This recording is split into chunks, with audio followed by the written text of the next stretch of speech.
Welcome to the Global Energy Leaders Podcast, powered by R Squared Global.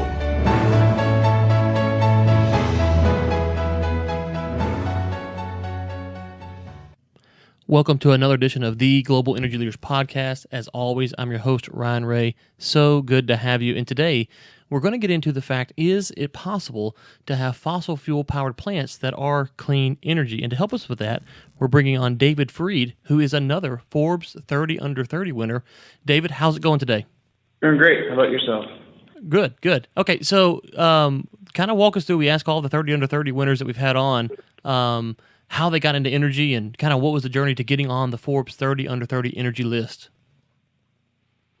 Yeah, so I started working in energy really in earnest in 2011 at the company that I'm currently at, which is 8 Rivers Capital. I got an engineering degree from Duke, but eventually, actually in biomedical engineering. When I got exposed to the energy world, though, I just got really excited about the challenges that the industry faces and some of the solutions that we were able to bring to bear. And so, since 2011, I've been working on this technology called the alum cycle, which we've now formed into a company called Net Power, and got approached by a former winner last year who said, "Hey, I know what you guys are doing. Super fascinating. I can't believe you guys haven't had exposure in Forbes 30 Under 30." He reached out and nominated myself and a colleague of mine, Mike McGrady, who also was a winner, and we eventually invited the editor, Chris Hellman, down to the site. He got to see really what we were building down in Porte, Texas.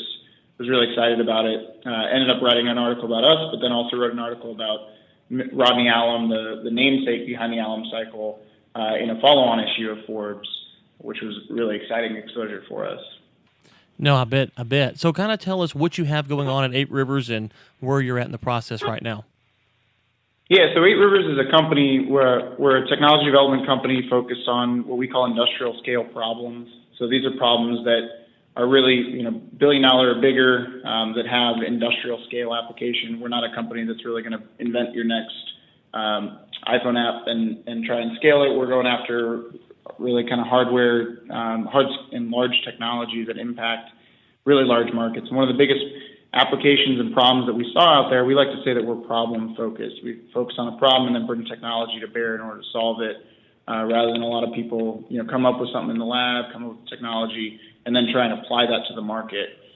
So back in 2009, 2010, the founders really went after the problem of how do we produce power that is both clean and cheap.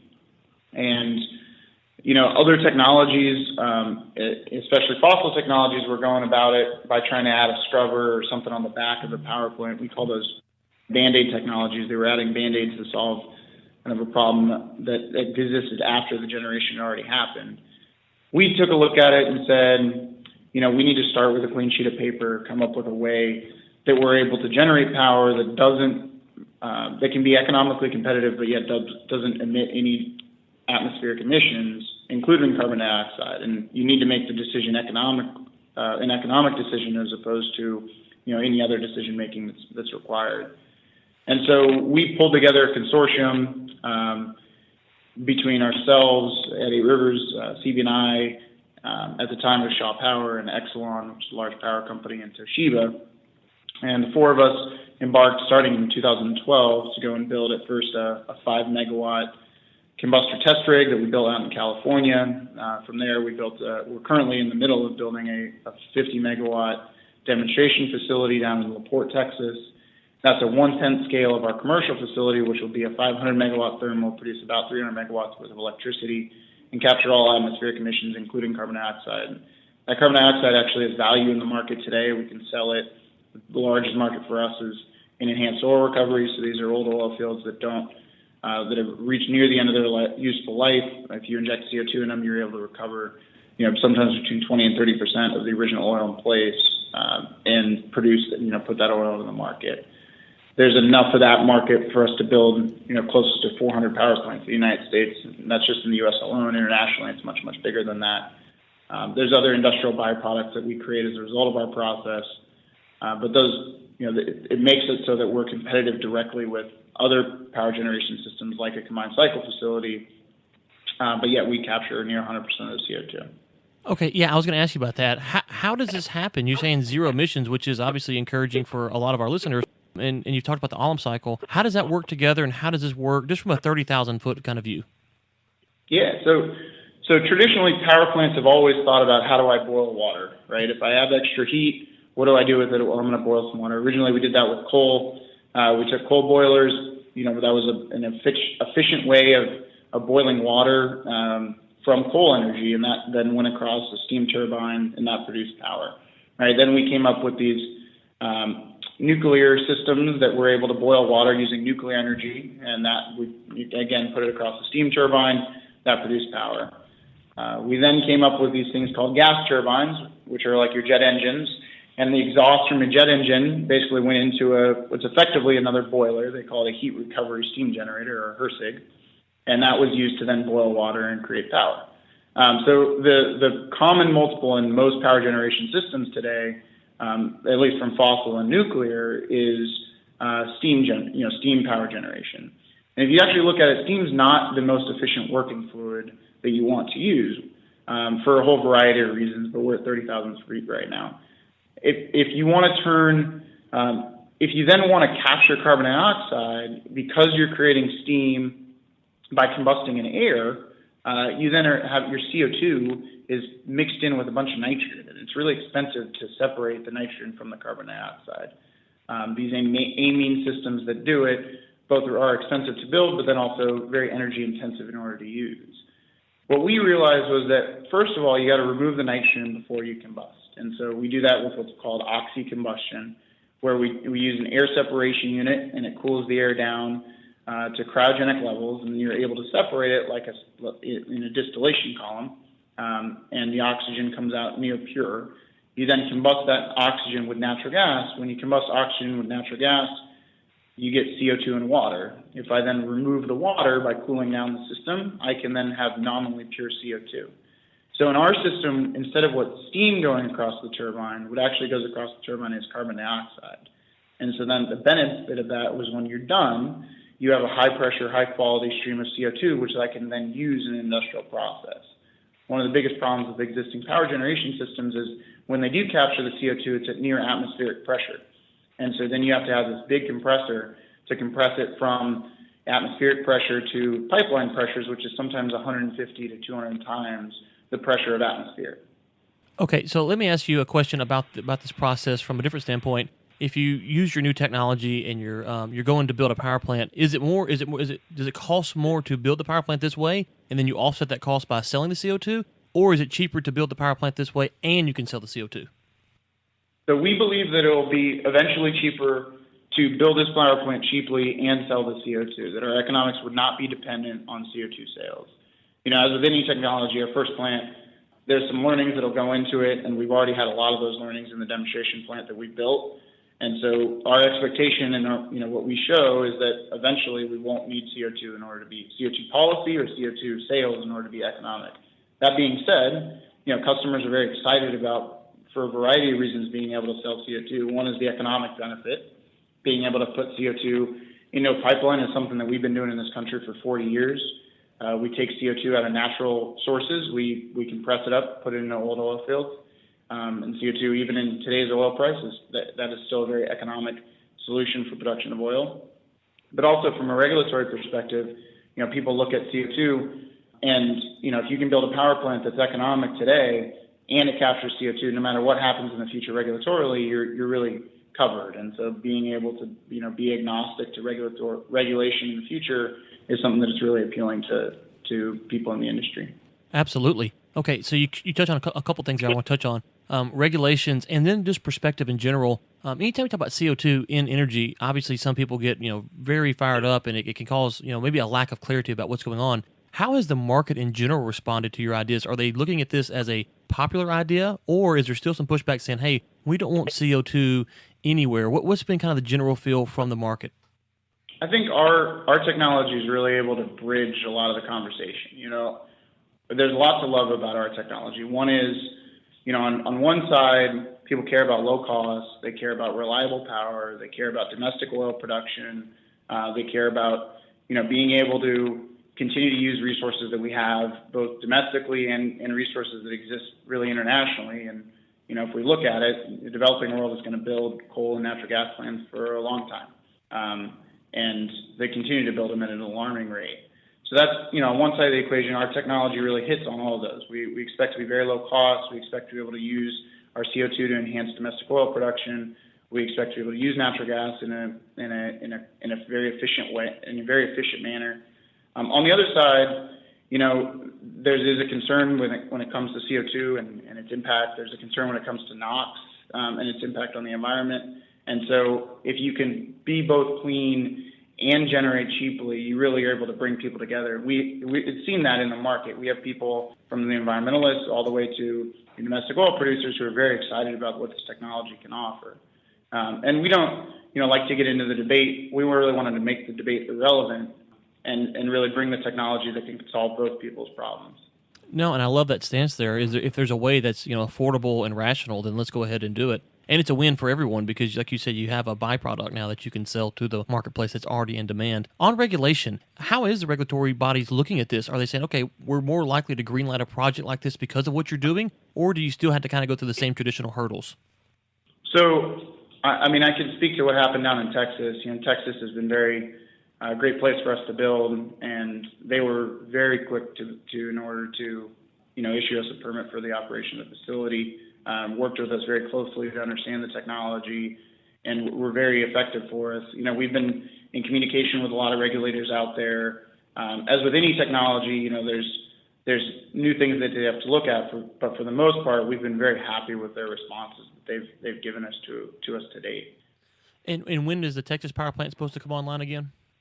So we expect to come on down in Texas later this year, and then the goal for the commercial plan is to have it come online by the end of 2020.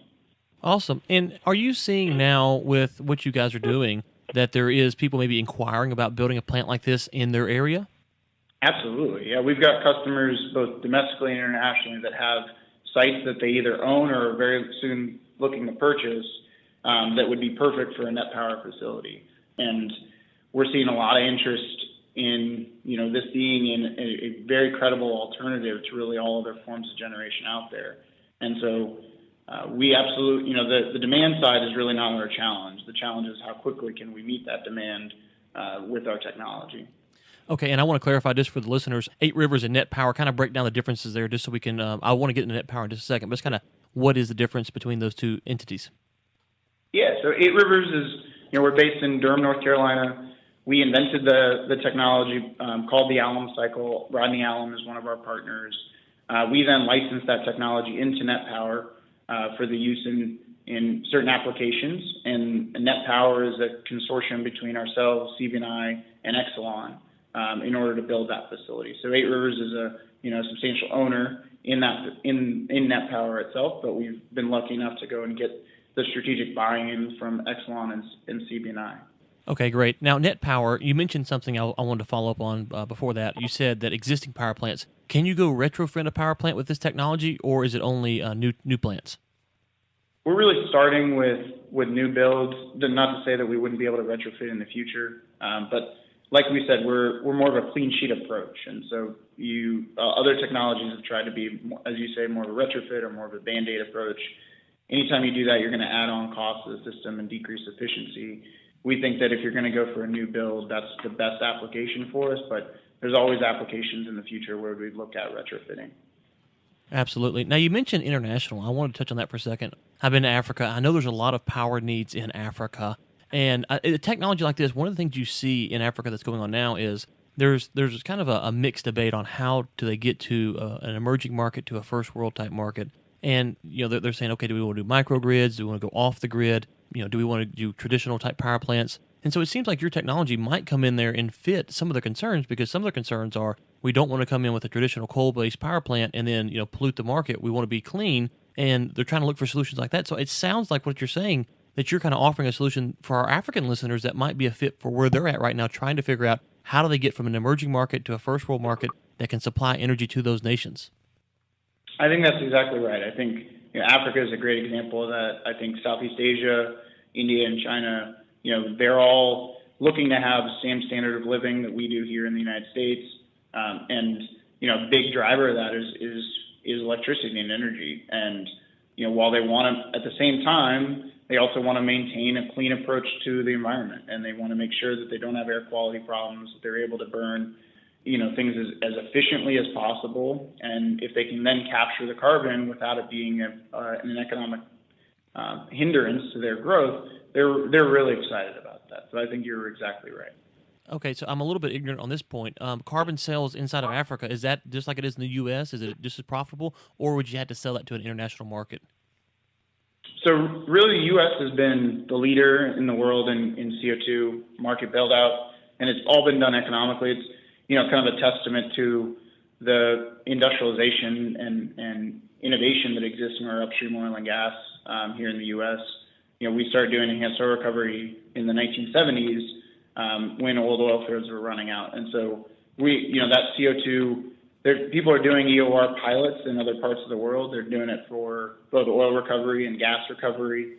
But in places like Africa, there's a huge need for things like argon or nitrogen or some of the other big industrial gases that we produce right now as the CO2 market starts to build out. Well, this is really a lot of interesting stuff, and I want to say, put you on the spot here, I would love to come see the power plant in Texas. That's where I live at, so maybe we can work that out in the future. You've done a lot of stuff. Is there anything, you don't have to respond online, but I'm just going to put... No, you're welcome. You're welcome at any time. You're welcome. I'd love to do a tour and then report back to the audience, what was there. It looks fascinating. You've done a lot. You've accomplished a lot already as you're under 30, and so you're on the Forbes 30 under 30 list. What else did we not get into today that maybe you wanted to plug or promote for the audience? I think, I wanted to talk a little bit about innovation and kind of how young people can be involved in energy. I think a lot of people look at energy and electricity and power as really stoic industries that don't change a lot.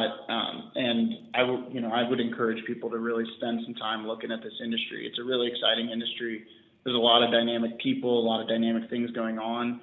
It is, it has its own series of challenges, but I think those challenges are a lot of fun to deal with. You get to be multidisciplinary. You get to think about how does engineering and all of the facets of engineering, from electrical to mechanical to I&C to civil to process to chemical, all of the engineers that are required in order to make a power plant work. How does that engage with regulation? How does that engage with international markets? How does that engage with IP? We like to say that if you start, not everybody thinks they're an entrepreneur, but everybody thinks they're a problem solver. And I think in energy, there's some of the biggest problems around, and we need more people to focus on how do we solve these problems in energy, and how, because we need more smart brains thinking about this, because there are real challenges here that people need to come to the table with. Well, I'm glad you brought that up. I actually had that on my list and just forgot to get to it. I've kind of asked all the 30 under 30 members that kind of type of question. So let's get into that for just a second. One of the things that you see outside of energy is there's an encouragement to be an entrepreneur, and you touched on that word there. Hey, be an entrepreneur, whether it's in whatever industry you're looking at. In energy, I see on the renewable side that there's maybe a push for entrepreneurship. On the big oil side, I don't really see that there's a push there. It is kind of happening. Why do you think that maybe there's a disconnect between renewables pushing for entrepreneurship and on the big oil side, maybe it's not as vocal as it should be? I think I would challenge that a little bit, because I think upstream oil and gas has been, look at the whole fracking revolution. It was because of entrepreneurs in this country. You guys had a podcast on, the frackers and how great and these entrepreneurs were in coming up with their ideas. And even in the past 2 years, really, we've been able to produce oil at costs that no one internationally saw. And it's because people continue to innovate, continue to find better ways of doing things. I would say that there are different groups that are targeting different problems. I think that both sides are having a great level of success in entrepreneurship. I hope that people are able to work together and find things that are applications that have worked, and things that have worked in the renewable side may also work in the traditional energy sense. I think one of the things that we've done really effectively is bring together partners who have different skill sets. We're we're a small company, we're dynamic, but we also don't have the scale as some of our partners at like CB&I and Exelon and Toshiba. They see the market every day.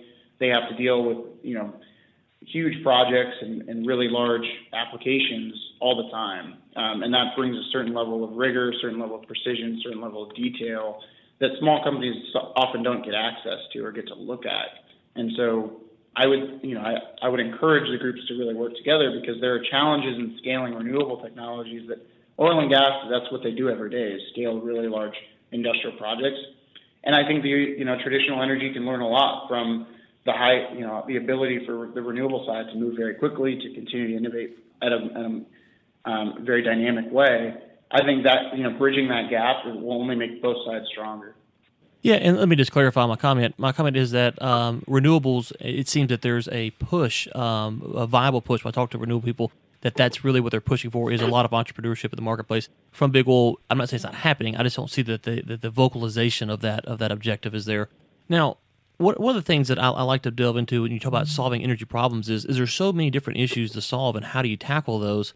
Where do you start? Because you could be an engineer, you could be a chemist, you can be a lot of different things. How should someone try to navigate that stream if they're wanting to get into energy and they're saying, okay, I want to get in, I want to solve problems? Where should they start? What's a good place to say, start here and maybe your research, or go be an apprentice somewhere? What would you recommend? So I'm going to sound really cliche, but it's really follow what you're interested in, follow your passion. I think that not everybody is meant to be an engineer and work on engineering challenges. Not everybody's meant to be a chemist. Not everybody's meant to be a regulator. Not everybody's meant to be a salesperson.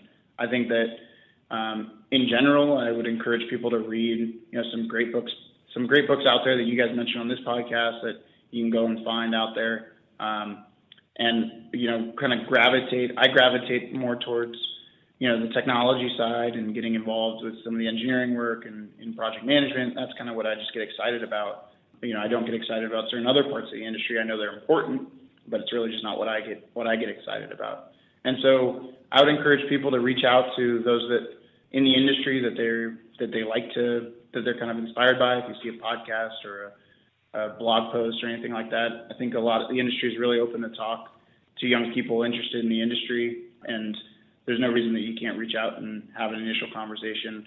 I always said that when I was in school, one of the most powerful things I had was my .edu email address, because everybody's willing to talk to a student. Not everybody's willing to talk to somebody in the industry because they think they're trying to sell them something. But as a student, you're really able to go and meet some people and have a very frank conversation without really any risk for the person in the industry. And so I would encourage people to do that. No, I love that tip, and so I'm gonna go buy a .edu domain tonight, so I can get to some of these people I've been looking to get to. So that's a good tip there. Well, look, you have been gracious with your time, and we appreciate you coming on and telling us about it. We're gonna link to all of your stuff in the show notes. Is there anything else that you want to plug or promote before we let you go today? Yeah, I would have just encouraged people to go to netpower.com and 8rivers.com and learn a little bit about what we're doing. Follow us on Twitter. Keep up with what we're doing in the industry, and really talk to people about energy and talk to people about what we're doing. Absolutely, and we will link to all of that at globalenergymedia.com, where you can find everything that you need about David and what's going on with 8 Rivers and Net Power. Thank you so much for coming on. We really enjoyed the discussion and hope to have you on again in the future. Thanks a lot. I appreciate your time. Thanks again to David for coming on. Really enjoyed the discussion, enjoyed the pushback there, and all of what we did today. Really interested in their technology, and we talked offline about maybe setting up a tour of their plant. And so I'm going to reach out to the APIYP in Houston and see if we can get that together. And if you're interested in participating, globalenergymedia.com/contact, and we can put your name on that list if we can get that done. Thank you so much for tuning in, and as always, keep climbing. Thanks for listening to the Global Energy Leaders Podcast, powered by R Squared Global.